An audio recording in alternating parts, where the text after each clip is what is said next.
Buenos días a todos los que están presentes de manera presencial y a los que están también conectados por la plataforma de Zoom.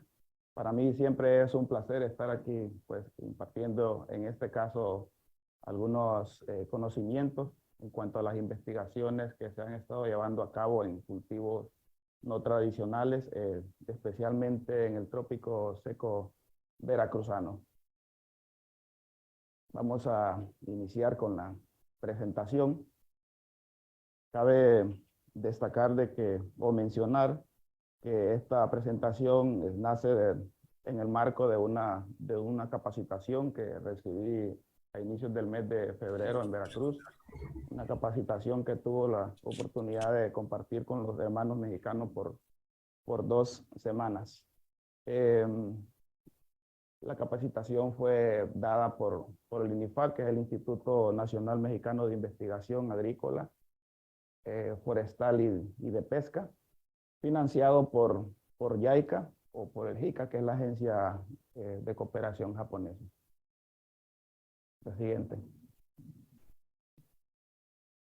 Dentro del contenido que vamos a abarcar, vamos a hablar un poco sobre el cultivo de pitahaya, del cultivo de limón persa, del cultivo de chico zapote, que nosotros lo conocemos acá en Honduras como níspero, del cultivo de tamarindo, hablar un poco sobre la experiencia que tienen los compañeros del INIFAD en lo que son las coberteras verdes o los abonos verdes, hablar de un sistema que este último gobierno mexicano lo ha estado impulsando, que es el sistema AMIAP, que no es más que la milpa intercalada con frutales, o sea, incluir frutales dentro de nuestro sistema de producción monocultivo, como lo que es maíz, y cerrar con una serie de conclusiones de lo que se pudo aprender allá estando en México. Vamos a empezar hablando sobre el cultivo de pitahaya o fruta dragón. Se le conoce como fruta dragón debido a que las brácteas asemejan un poco a lo que es la parte superior de lo que pudo haber sido un dragón. Otra hipótesis es de que en la antesis de la flor de pitahaya asemeja a la boca de un dragón. Este cultivo es originario de Mesoamérica, del sur de México y todo lo que abarca Centroamérica. Algunas investigaciones dicen de que es originario de Colombia, pero en estos últimos años se han hecho investigaciones ya más a profundo con análisis moleculares y se ha encontrado la mayor diversidad en lo que es Mesoamérica. Es una planta trepadora que la podemos encontrar en el sotobosque. Inicialmente esta planta se difundió como ornamental y poco acá es que sea, digamos, es un cultivo bastante nuevo. La primera plantación se dice de que ya como de manera comercial se estableció en Nicaragua en 1970. Es familia de los cactus. Esto pues atribuye a que es una planta de muy buena adaptación a aquellas condiciones climáticas extremas por el uso, especialmente de sequía, ¿verdad? Por el uso eficiente del agua que tienen esta familia de los cactus. Se puede cultivar desde 0 hasta 2000 metros sobre el nivel del mar, es un amplio rango altitudinal y se adapta o se desarrolla bien en condiciones de precipitación entre 1200 milímetros a 2000 milímetros bien distribuidos por año, con temperaturas entre 18 a 30 grados centígrados. Si bien es cierto, es un cactus, pero por la naturaleza de esta planta, ¿verdad? Encontrada en los sotoboscos, es un cactus que tolera cierto grado de sombra, que va entre un 40 a un 60%, especialmente cuando la planta está en desarrollo, llámesele del año 1 al año 6, que es donde llega al periodo productivo. Algunas plantaciones con un buen manejo empiezan a producir desde los 12 meses, siempre y cuando se propaguen de manera vegetativa o por esqueje. La propagación sexual en pitahaya simplemente es o se usa nada más para mejoramiento genético, porque las plantaciones que están por semilla tienden a producir a partir del cuarto, quinto año, es una producción bastante tardía. Una plantación bien manejada puede tener una vida productiva de 20 años, estabilizando su producción a los 6 años. El rango de producción es bastante amplio, desde 2.5 hasta 24 toneladas de pitahaya, de fruta fresca, con polinización asistida, que más adelante vamos a hablar más en detalle. Es una planta, podríamos decir, con demanda media de nutrientes, de la cantidad de NPK que necesita en kilogramos por hectárea. No logro verlo, digamos, ¿ok? Y en sistema orgánico, pues, equivale a la aplicación de 20 kilogramos de lombricompost por planta.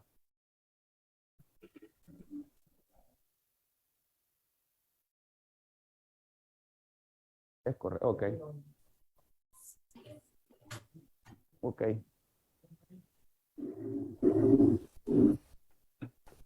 Exactamente. Ok. Bien. Sí, esto es basado en experiencia en México, de acuerdo a la extracción del cultivo. Siguiente, por favor. El INIFAD es una institución gubernamental mexicana, digamos el equivalente a DICTA acá en Honduras. Ellos han hecho diferentes colecciones, ¿verdad? O selecciones de estos materiales. En el mundo de la pitahaya se habla de pitahayas de pulpa blanca y de pitahayas de pulpa roja. Son dos especies, podríamos decir. La de pulpa blanca es la Ilicerius andatus, donde el INIFAD ha seleccionado 3 variedades, ¿verdad? La Tannic, la Andrea y la Rosa del Sureste. Estas son de pulpa blanca. Y también últimamente han hecho la selección de 2 variedades de pulpa roja, que es del género Ilicerius polyrhynchus. Es la pulpa roja de Puebla, que le llaman, y la pulpa roja de Chiapas. Son 5 variedades que actualmente tienen en el INIFAD y que están recomendando. A nivel mundial se siembran más las blancas, las de pulpa blanca.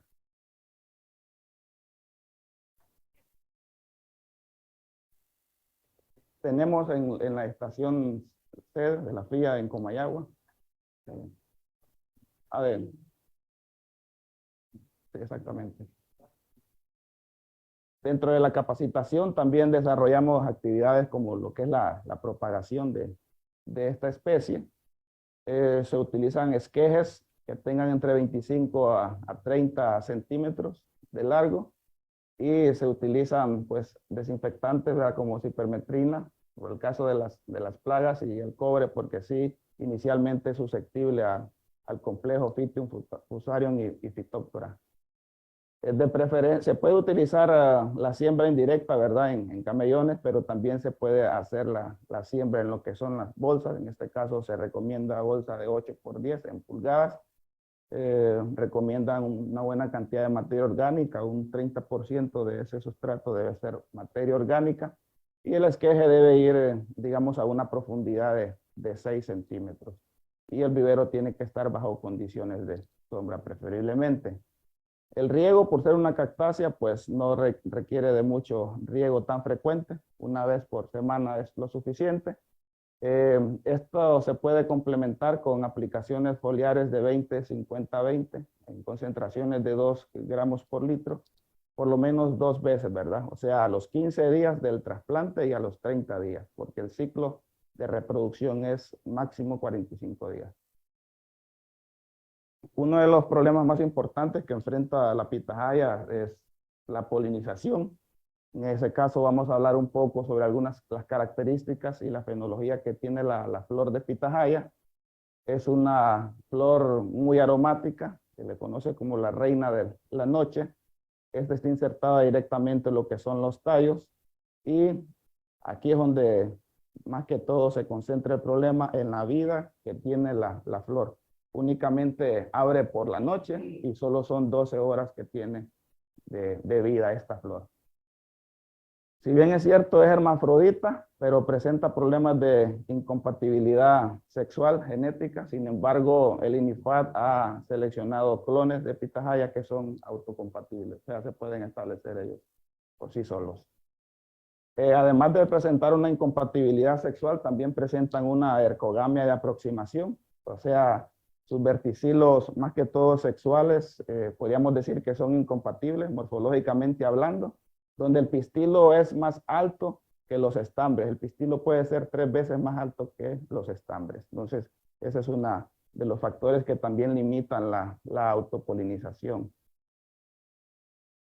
Esta es la etapa, digamos, fenológica de la floración, que se desarrolla entre mayo a septiembre. De botón floral hasta la antesis son alrededor de entre 15 a 20 días. Aquí podemos ver, miren, la parte masculina que está muy por arriba de lo que son los estambres. Seguido de la antesis, si la flor fue fecundada, se tarda entre 30 a 35 días para llegar a la maduración. Es bastante rápido, la verdad, el ciclo fenológico, desde floración hasta lograr fruta madura para cosecha. Por la naturaleza de la flor que ya expliqué, abre esta por la noche, entonces los murciélagos juegan un papel muy importante. El 80% de la fruta lo forman los murciélagos y las abejas, pues como prácticamente trabajan de día, únicamente un 15%. Se ha encontrado, y más adelante les voy a hablar sobre un trabajo de investigación que se hizo aplicando polinización asistida, donde se logró incrementar al 100% la producción de pitahaya. Este trabajo fue en el marco de esta tesis generada por el máster en ciencias Jeremías Natarén, que afortunadamente él me dio esta charla y presentó los resultados que a continuación van a ver. Siempre bajo condiciones de Cotaxtla, Veracruz, ¿verdad? A 40 metros sobre el nivel del mar, 1200 milímetros de precipitación, temperatura media de 24 grados centígrados y suelos vertisoles. Lo que hizo él fue evaluar el cruzamiento, ¿verdad? En estas 3 variedades las cruzó como hembra y como macho, polinización cruzada. Hizo autopolinizaciones de esas variedades y le llamó testigo, ¿verdad? A las mismas variedades, pero sin ningún tipo de, o sea, con polinización manual, lo que hacen los agentes polinizadores, sin intervención del hombre. Lo primero que hizo fue evaluar la parte que tiene el polen. Como les decía, es por la noche que se da la antesis de la flor, desde las 7 de la noche hasta las 7 de la mañana. Y encontró que las horas donde el polen está más viable es entre las 2 a las 4 de la mañana, con un rango entre 95, 94 a un 100%. Eso fue lo primero, evaluar la parte de en qué momento es el adecuado para realizar la polinización. Aquí podemos ver más a detalle. En el eje X podemos ver las horas y en el eje Y el porcentaje de polen viable. Esta línea que es la temperatura. Y vemos aquí que ya a partir de las 8 podemos ver ya cierta viabilidad, ¿verdad?, del polen. Pero esta es mayor entre las 2 a 4 de la mañana cuando el polen está en su fase 3, que es polvo harinoso. Entonces, de las 4 a las 6 de la mañana vemos esta caída de manera drástica, ¿verdad?, del polen viable. La temperatura tiene que estar entre 27 a 29, casi 30 grados centígrados. También hicieron observaciones en microscopio. Aquí podemos ver la imagen A las 7 de 7 a 8 de la noche, no hay polen viable. En la imagen B ya podemos ver el 50% del polen viable, que es entre las 10 a 1 de la mañana. En la imagen C, que es donde recomienda hacer la polinización, vemos el 95% del polen viable. Y en la imagen D ya vemos la caída de esa viabilidad, ¿verdad? Un 63% del polen a las 5 de la mañana. Estos son los datos que se obtuvieron del rendimiento.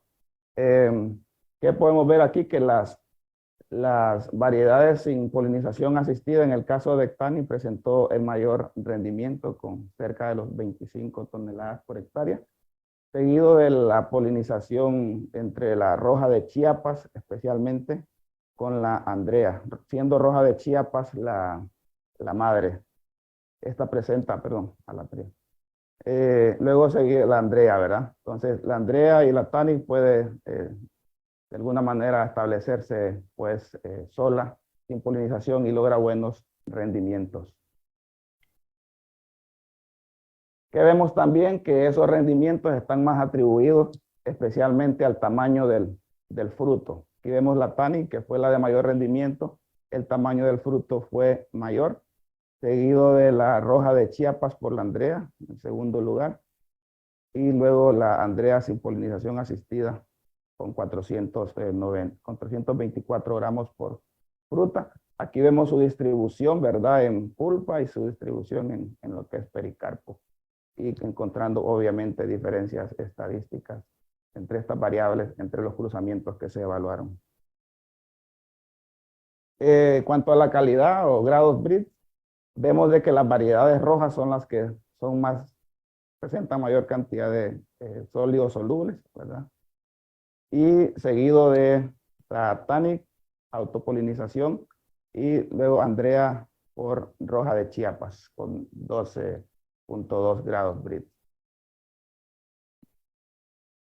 ¿Qué se concluyó? Que definitivamente la polinización asistida es una alternativa viable para incrementar la producción y rentable, obteniendo por una hectárea una ganancia, ¿verdad? Por el efecto de la polinización de 169.500 pesos mexicanos, ya libre de los costos, ¿verdad? Atribuidos por 37.5 jornales por 4 horas, ¿verdad?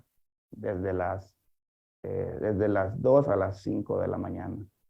Esos jornales a 300 pesos mexicanos. Entonces vemos que se duplicó la producción, ¿verdad? De 12 a 24, el doble de la producción por efecto de la polinización manual. Ahorita está a 18, creo, ¿va? $1, 18 pesos mexicanos por ahí. Sí.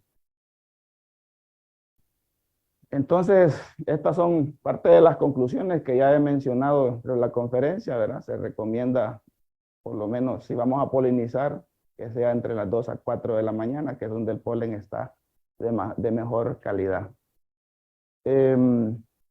Y la otra es que los productores que tienen las variedades de pulpa blanca en sus huertas deben seguir haciendo la polinización libre, o sea, no hacer ninguna intervención, ¿verdad? Pero sí optar por polinización cruzada cuando estos rendimientos van disminuyendo. ¿Qué es lo que se vio también? Que el efecto polinización mejora el tamaño de fruto y la calidad. Sí. ¿Tienen preguntas en pitahaya o si no, pues ahí las van apuntando?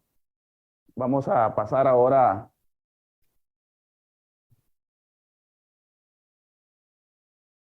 Ok, el limón, fuimos a visitar una finca de limón persa que tenía 500 hectáreas y el rendimiento promedio anda entre 24 a 28 toneladas por hectárea por año. Eso es, podríamos decir, excelente en un sistema orgánico, ¿verdad? Ellos están aplicando alrededor de 90 kilos de abonos orgánicos por planta por año.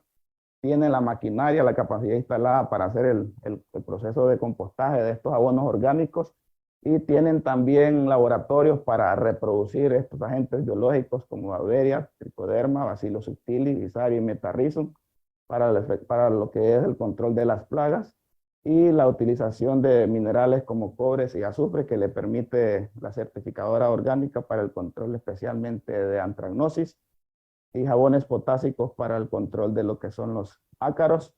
En esta foto podemos ver al ingeniero Sergio Curti, que es un referente, podríamos decir, a nivel latinoamericano, por no decir a nivel mundial. Sergio Curti es referente en limón persa. El doctor Andrés Rebolledo, que tiene más de 40 años de experiencia en este tipo de cultivos no tradicionales. El doctor Luis, que es el que presta los servicios de asistencia técnica a esta gran finca, el Rancho Ensueño, y su servidor. El cultivo del limón persa, los problemas en México no son tan ajenos a la problemática en Honduras. Prácticamente tenemos los mismos problemas, ¿verdad? Las plagas y enfermedades más importantes son estas 4. La que vemos en la letra A es pues la plaga de Aforina citri, que aparte de ser una plaga chupador, también pues es el transmisor, ¿verdad? De la bacteria Candidatus hidracter que provoca el guanlumbín. Entonces ellos hacen lo que es el control de esta Diaforina citri cuando encuentran 5 adultos por rebrotes con la aplicación de calcio, ¿verdad? Caldo sulfocálcico y tierras de atomia, que es algún tipo de algas. Más importante que eso, ¿verdad? En las regiones más calientes es el Wood Pocket, porque con, digamos, el HLB se podría convivir, pero con el Wood Pocket en estas zonas donde la temperatura sobrepasa los 36 grados centígrados, la incidencia de muerte de plantas es muy alta. Sí. Para el caso de, para el caso de Honduras, pues el productor exitoso, exportador, el ingeniero René Lafitte, en algún momento él evaluó 3 tipos de yemas, ¿verdad? Una traída de Estados Unidos, la SPB7, una traída de la misma Veracruz y otra seleccionada de una parcela de cítricos de limón persa aquí en Cuyamapa.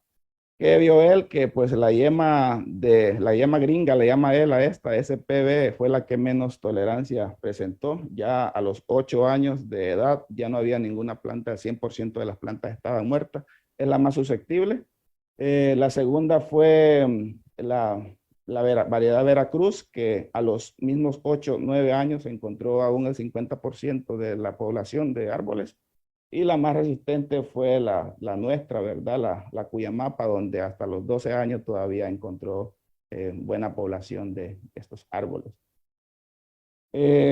Contrario a las condiciones de desarrollo de Wood Pocket, que es un desorden genético, ¿verdad? Está la antragnosis. La antragnosis afecta más en aquellas condiciones de baja temperatura y alta precipitación. Esta se controla pues con cobre, citrato de cobre, mancozeb, y con las podas de los tejidos dañados. Se presentan también muchas plantas con exocortis, pero esta pues prácticamente el daño solo es en lo que es el patrón y se recomienda pues el naranjo agrio y el citrumelo.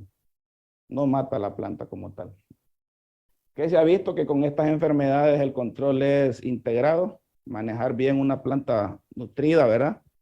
Que ya después de 6 años, donde la planta es adulta, el mismo ingeniero Sergio Curti recomienda aplicar 800 gramos de urea, 300 gramos de superfosfato de calcio y 440 gramos de cloruro de potasio. En suelos ácidos recomienda aplicar la misma cantidad de potasio que de nitrógeno. Complementado a eso, ¿verdad? Si queremos lograr estos objetivos, aumentar la floración y amarre de frutos, aplicar urea al 4%. Si queremos mayor tamaño de fruto, nitrato de potasio al 2%. Aumentar el color, nitrato de magnesio al 1% y nitrato de potasio al 2%. Aumentar la rugosidad y consistencia de la cáscara, nitrato de calcio al 2%.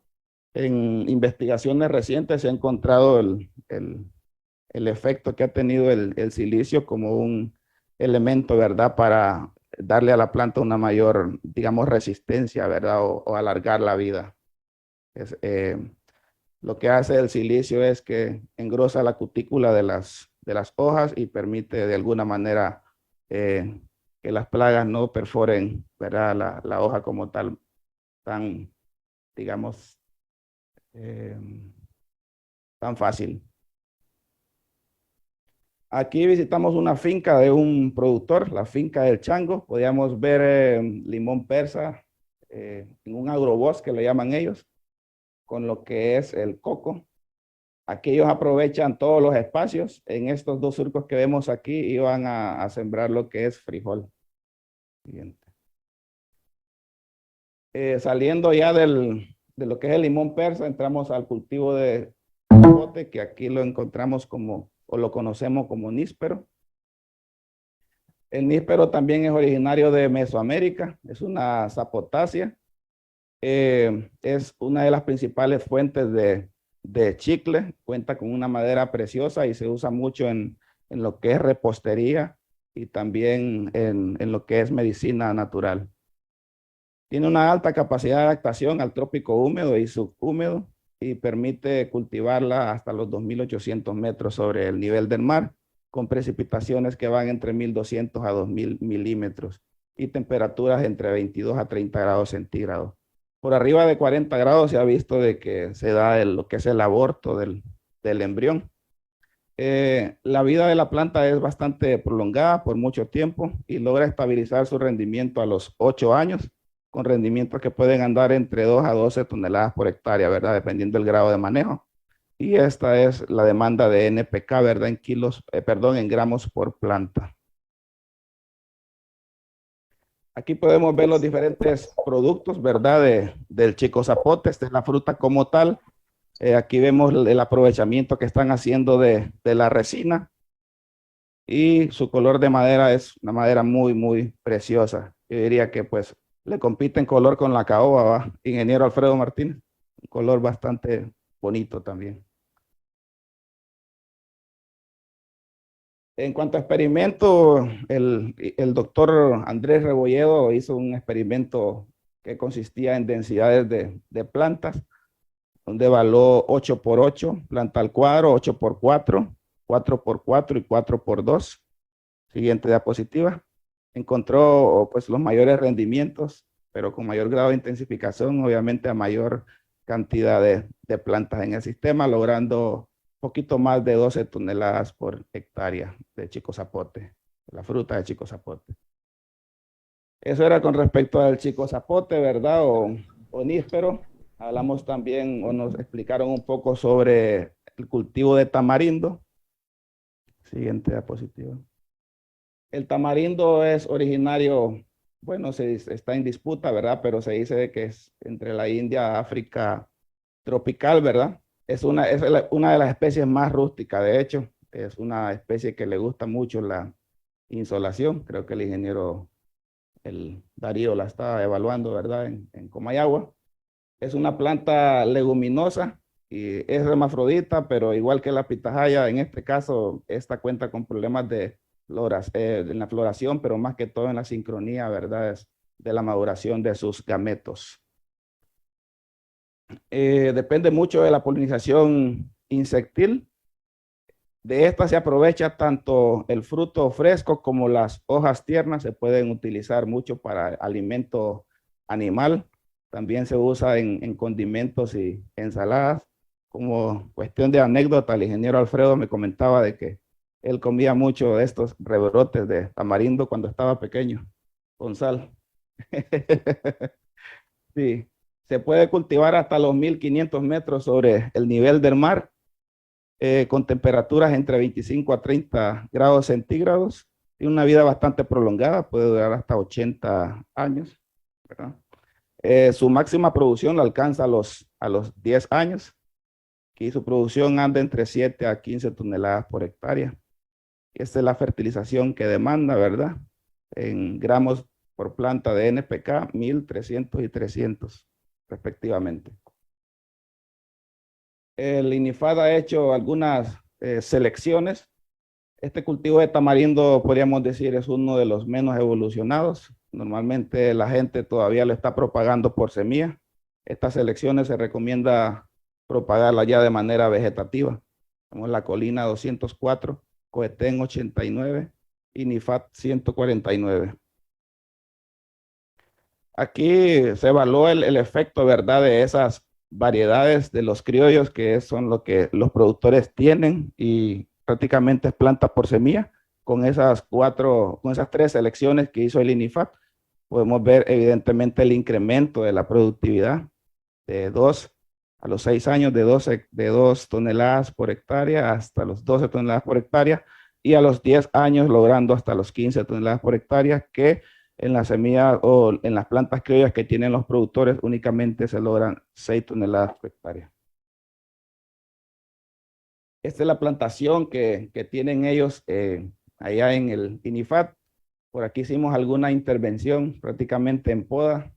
No es más que eliminar las ramas, como cualquier concepto, ¿verdad? En cualquier cultivo, eliminar las hojas, las ramas que están enfermas, las ramas que está desnutrida, mal formada, con la que va con crecimiento hacia abajo, todo eso se elimina.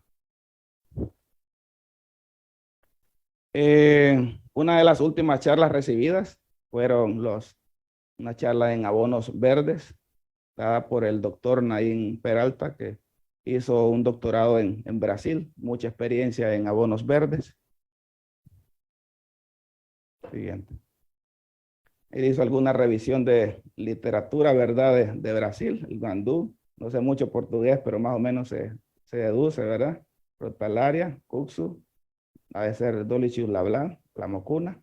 Y en promedio encontró que estos abonos verdes en toneladas secas pueden tener casi 30 kilos de nitrógeno, o sea, el 3% de nitrógeno, 2.5% de fósforo y 19.7 kilogramos por materia seca de potasio, ¿verdad? Calcio, un 12.1 kilogramos y magnesio con 4 kilogramos.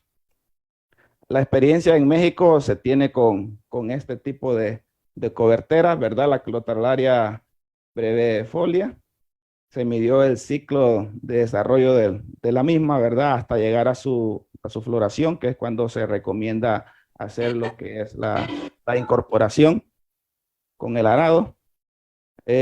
Produce entre 4 a 5 toneladas de materia seca, o sea, entre 90 a 116 kilogramos de nitrógeno por hectárea. La relación carbono-nitrógeno entre 18 a 20. Esta relación carbono-nitrógeno es muy importante para la parte de ver qué tanta vida tiene el nitrógeno en lo que es el suelo. Relación carbono-nitrógeno bajo hablan de una vida de 2 meses nada más. Relaciones carbono-nitrógeno entre 30 y 40, se puede decir que el nitrógeno puede vivir más tiempo en el suelo, hasta 6 meses. Este es otro set, ¿verdad? Cajanus cajan, Canavaliensiformes. Creo que esta está en Comayagua, ingeniero Darío. Sí, ¿verdad? De esas se pueden obtener entre 4 a 9, es un amplio rango, ¿verdad? De materia seca en toneladas, entre 112 a 217 toneladas de nitrógeno. Crotalaria junquia, que podemos tener entre 116 a 309 kilogramos de nitrógeno por hectárea. Incorporando las verdes cuando inicia su floración. Sí. Ese es otro set, ¿verdad? El Dolichus labla, que creo que esta tiene una buena aceptación en la parte de Comayagua. Creo que se desarrolla muy bien, ¿verdad? Dolichus labla. Puede incorporar entre 5 a 6 toneladas de materia seca o entre 116 a 180 toneladas de nitrógeno por hectárea.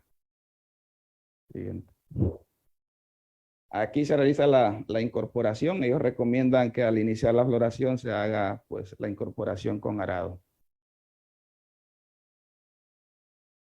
Y ahí para ir cerrando, voy a hablarles sobre un sistema de producción que se está recomendando en México obviamente tiene su tipo de productor a recomendar. Es el sistema MIAF, que son unas siglas que es milpa intercalada con árboles frutales.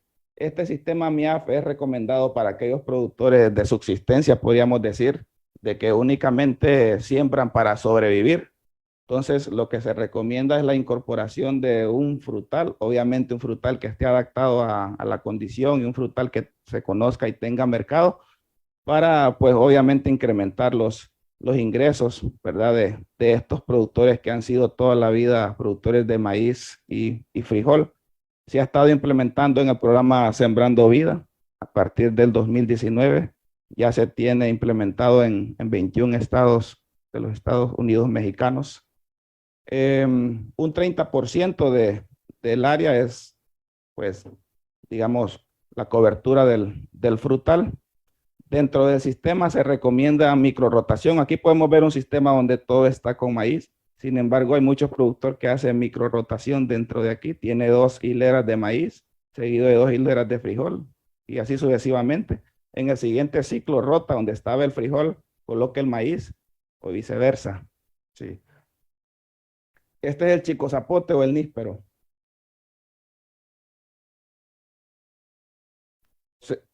A la siguiente diapositiva le contesto, permítame, hicieron una línea base, ¿verdad?, de la tasa de pérdida de suelo, y con el sistema tradicional tuvieron resultados que por cada kilogramo de maíz producido se erosionaban 34 kilogramos de suelo, y ya con este sistema MIAF únicamente se erosiona 0.5 kilogramos de suelo por kilogramo de maíz producido. Entonces, podemos ver una, digamos, significancia, ¿verdad?, entre este sistema en cuanto a la conservación del suelo. Lo manejan con poda, ellos llaman una poda de estatura modificada, donde hacen que educan el árbol a 45 grados. Los árboles frutales están a 1 metro, pero en esta poda las educan a 45 grados. El primer árbol, digamos, por ejemplo, le educan hacia la izquierda y el segundo árbol a la derecha y así sucesivamente, de modo que no haya competencia por arriba, por entrada de luz. La distancia de las líneas de frutales depende del grado de inclinación de la pendiente. A mayor pendiente acercan un poco más, pero